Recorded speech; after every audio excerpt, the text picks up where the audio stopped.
So I just wanted to make a really quick little video because I get actually asked this a lot when I'm doing makeup about setting spray.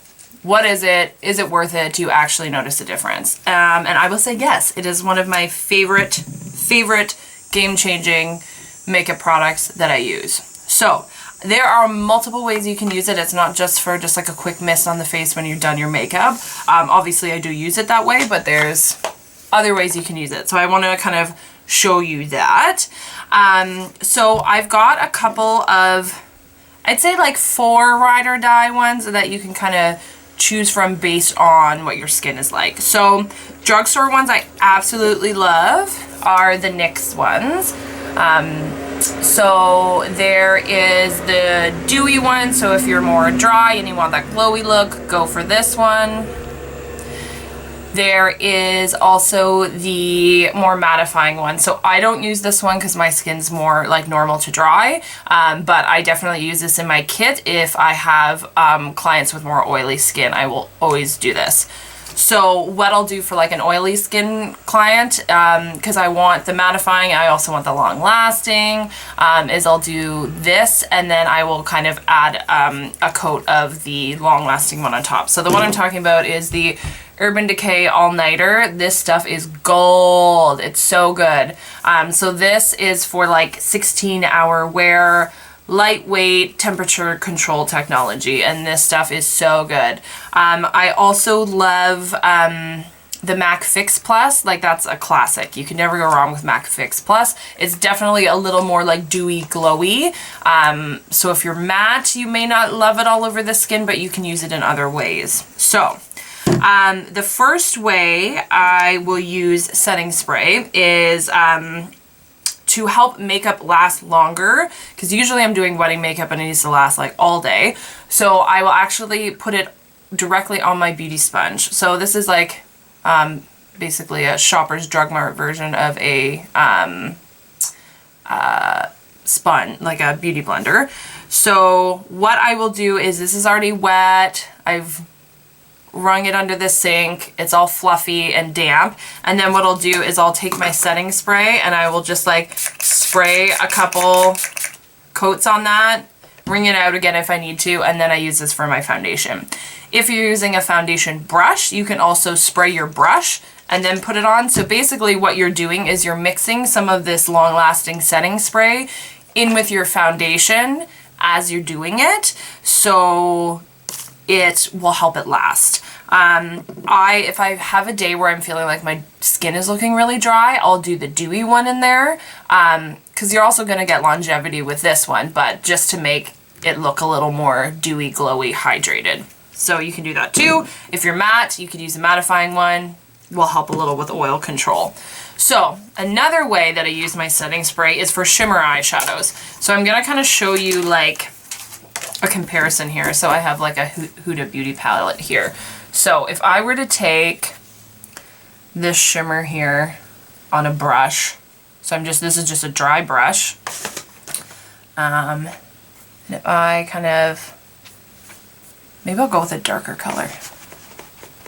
Okay, so this is just on a brush. So you can see, like, brushes are hard with shimmers, just a dry brush, because it's not going to pick up the product as well. What you can do too is people will use their finger, and your finger is pretty comparable to adding like a setting spray. You can just see how much more pigmented, like it's much better payoff there on like when I just swiped it with my finger. So what I will do is I'll take my setting spray, put a couple of sprays on my brush, and then dip that right into the pan. So it almost makes it like slightly creamy, but it dries, so it doesn't stay that way. But then when I coat that on, it is by far the most pigmented of those 3. So this is the one I just did. So not only is that gonna give you like really good color payoff with your shimmers, but it's gonna help them really adhere to the lid and last all day. So that's another way you can use your setting spray. The final and most obvious is once you're done your makeup, I do like a hearty number of sprays on my face to really kind of soak into the makeup. And then what I'll do is I just take, I just have this little like dollar store fan. I've also used my blow dryer on low on the cold setting and just like dry my face. Because I do like a generous helping of it. You can even just fan with something you have. That works too. So what I find the setting spray does is it really melts into kind of the setting powder that I have on my skin and makes it look more hydrated and skin-like, and it makes it last a lot longer. So I cannot live without this. I have to have it. A setting spray of some sort. If you want to make your skin look really, really awesome, what you can do too. So usually I'll do my foundation, my liquid foundation, set it with a translucent powder. So then what I do sometimes is I'll spray my setting spray, let that really soak in, dry down, and then I'll come in and I'll do my other powder. So I'll do my bronzer, my contour, my highlight, and then I'll do one last set with it. So you're kind of setting it twice, but at kind of two different stages. So that again, every layer of powder you're adding is going to be kind of like melted nicely into the skin and just look more skin-like. And yeah, it just looks really beautiful. Plus you get the benefit of it lasting all day. So if you're ever wondering about setting sprays and if you should have one, I do recommend it because there was 3 uses right there that you can use it for. So definitely worth having. Definitely makes a difference. Don't be afraid to do like a hearty amount on the skin. I know it seems like counterintuitive because the last thing you'd think you'd want to do after a full face of makeup is put something wet on it. But keep in mind it does dry down really nicely and it'll help it last all day and look fabulous. So that is setting sprays. So get one. You won't regret it.